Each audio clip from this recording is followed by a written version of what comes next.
नमस्कार, आपका स्वागत है आज के स्पेशल सत्र में। जैसा कि आपको स्क्रीन पर दिख रहा होगा, संसदीय समिति के सुझाव के संदर्भ में हम चर्चा करने वाले हैं। एक पार्लियामेंट्री कमेटी ने सुझाव दिया है कि यूपीएससी की जो परीक्षा प्रक्रिया है, एग्जामिनेशन जो प्रोसेस है, उसमें चेंजिंग आए, बदलाव होने चाहिए।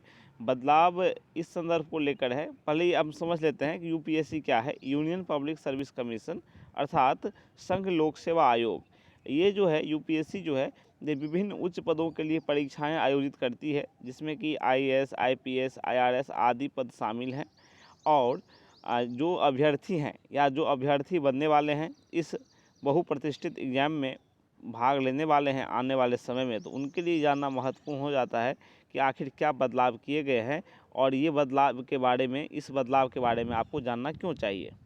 ठीक है, तो सबसे पहले आप ये समझिए कि समिति ने क्या रिकमेंड किया है। उन्होंने कहा है, समिति ने कहा है कि यूपीएससी एक तरह से अभ्यर्थियों के साथ ये अन्याय ये कर रही है कि वो प्रारंभिक परीक्षा अर्थात प्रीलिम्स परीक्षा जो यूपीएससी की होती है उसके सवालों का जवाब वो परीक्षा प्रक्रिया पूरी तरह से खत्म होने के बाद देती है, जो कि सही नहीं है।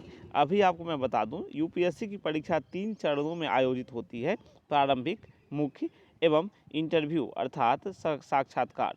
तो साक्षात्कार के बाद है ना, रिजल्ट आने के बाद ये उपलब्ध कराया जाता है प्रारंभिक परीक्षा में पूछे गए सवालों के जवाब। तो इसको लेकर समिति ने कहा है कि आप उतना विलंब न करें। यह एक तरह से बच्चों के साथ अन्याय है कि आप इतनी देर से ये उपलब्ध कराते हैं, आपको इतना समय नहीं लेना चाहिए। यूपीएससी का हाल ही में इस समिति को जवाब मिला कि वह आईएएस, आईपीएस ऐसे पदों के लिए जो आयोजित करती है परीक्षा, सिविल सेवा परीक्षा, उसके प्रारंभिक चरण में पूछे जाने वाले सवालों के उत्तर मुख्य परीक्षा एवं इंटरव्यू देने के बाद देती है।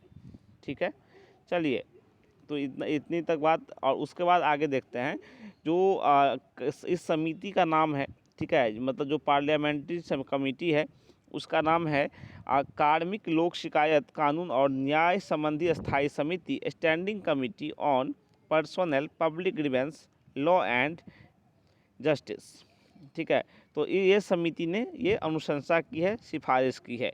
तो ये संसद में रिपोर्ट पेश की गई पिछले सप्ताह, उसमें ये बातें कही गई। इस समिति ने बताया कि ये हमने रिकमेंडेशन किया है। ठीक है, यूपीएससी से कहा इस समिति ने कि जो प्रक्रिया है इस परीक्षा की वैधता, प्रतिष्ठा एवं निष्पक्षता के अनुकूल नहीं है, जिससे कि भारत के लोक सेवा का चयन होता है, जिस परीक्षा के माध्यम से लोक सेवक का चयन होता है उसमें इस तरह की व्यवस्था सही नहीं है। दूसरी बात कि अगर मान लो यूपीएससी इंटरव्यू के बाद यह आंसर की देती है, आंसर की उपलब्ध कराती है, तो आंसर की को चैलेंज करने का जो अवसर होता है अभ्यर्थी के पास वो खत्म हो जाता है। तो आंसर की को चैलेंज करने का अवसर अभ्यर्थी के पास होना चाहिए और इस संदर्भ में ये थोड़ा पहले उपलब्ध कराया जाना चाहिए। दूसरी बात यह भी कहा गया कि यह व्यवस्था न केवल उम्मीदवारों का मनोबल गिराती है, उनके ऊर्जा को गिराती है, बल्कि परीक्षा प्रक्रिया अर्थात सिविल सेवा परीक्षा प्रक्रिया की वैधता और निष्पक्षता से भी कॉम्प्रोमाइज़ होता है। पैनल ने कहा कि यूपीएससी उत्तर कुंजी को फूल प्रूफ सुनिश्चित करती है ना, कि कोई कमी न रह जाए, कोई त्रुटियां न रह जाए, लेकिन त्रुटियों की संभावना से इनकार नहीं किया जा सकता।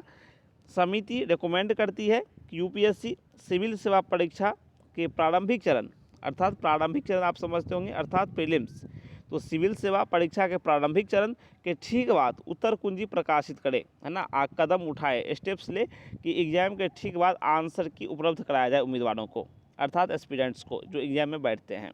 उम्मीदवारों को आपत्तियां दर्ज करने की अनुमति दें, अर्थात एग्जाम जो बच्चे हैं वो कैंडिडेट्स जो हैं जो अपियर होते हैं एग्ज़ाम में, वो एग्ज़ाम के बाद जब आंसर की आ जाती है तो अपना ऑब्जेक्शन दर्ज करा सकते हैं। ये भी अवसर दिया जाना चाहिए।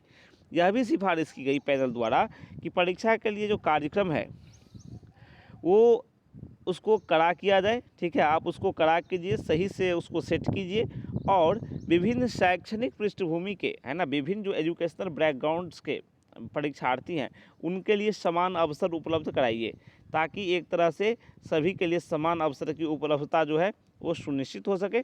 ठीक है, तो हमने आज के टॉपिक में देखा, आज के इस सत्र में ये जानना आपके लिए आवश्यक था कि क्या क्या रिकमेंडेशन यूपीएससी ने किए हैं। हो सकता है कि आने वाले समय में कुछ बदलाव देखने को मिले अगर इन अनुशंसाओं पर अमल की जाती है तो।